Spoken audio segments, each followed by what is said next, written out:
Yan, kuha tayo ng plastic. Galing dito sa tindahan.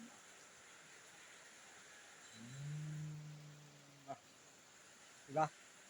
Kita mo? Nakita mo ba? Ito. Plastic nga. Plastic. Parang yung kaibigan mong plastic. Diba? Siyempre, nakuha muna tayo nitong bote. Siyempre.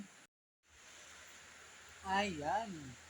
Tulad ko ba kayo na mahilig magtipid at walang pambili ng pagkain ng mga isda ninyo? Siyempre, meron po tayo dito pagkain ng baboy yung tira-tira. Ayan. Tapos pipit-pitin na lang natin yan. Tara, samahan nyo ako kung paano ba gawin o paano po ba pinuhin yung pagkain ng isda. Tara, tara, tara!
Napaka-basic, di ba?